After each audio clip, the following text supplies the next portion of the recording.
صبرت آرام میکند.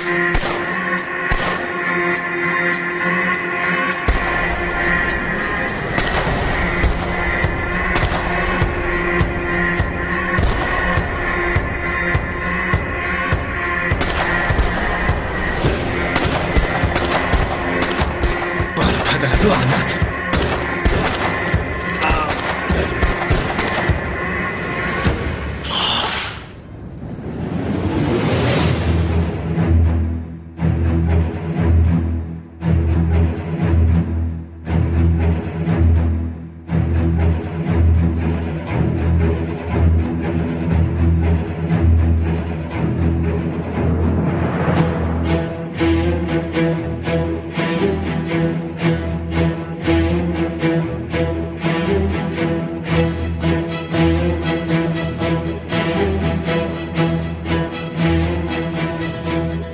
نکش. لعنتی ها شما کیستید؟ نکش. از قماندانی من چی میخواستید؟ او قماندانی من است. او جانی من است. او هم مسلکی من است. افلاس ها شما کیستید؟ پلید گبزن. گبزن وگرنه من تو رو میکشم.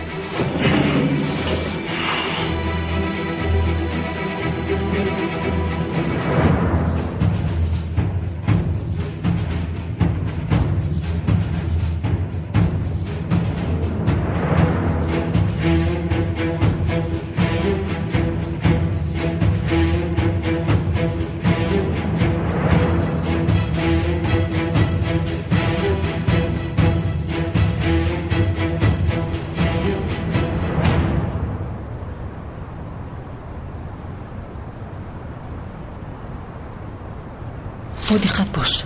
پروا نکن.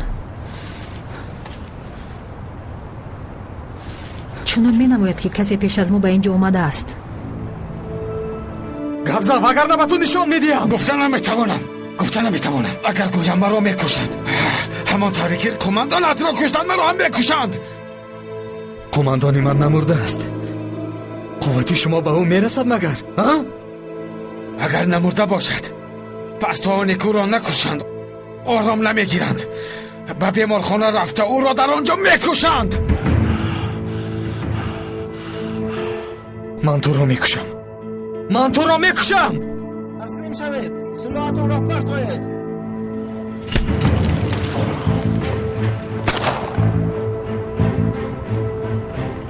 انا بای میگریزد.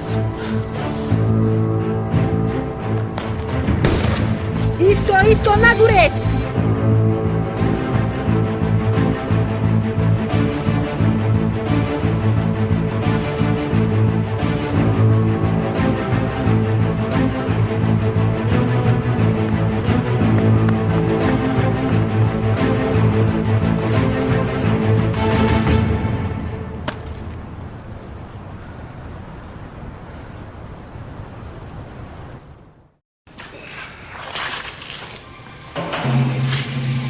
چی شد؟ آن آدم گریخت. یک نفرشون رو دستگیر کردیم.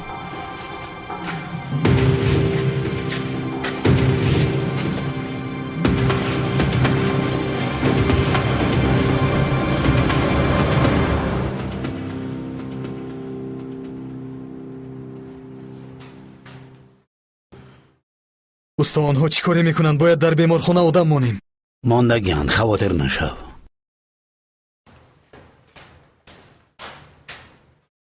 مقصدی آنها جدی است. آرام نمیشوند استا. آنها کیفیت شدن او را میدانند. درست میکنند که میترسند. استا شما چرا اینقدر آرام هستید؟ قماندان یوز رو میکشند میگویم. خیالی آرام شو. بشین.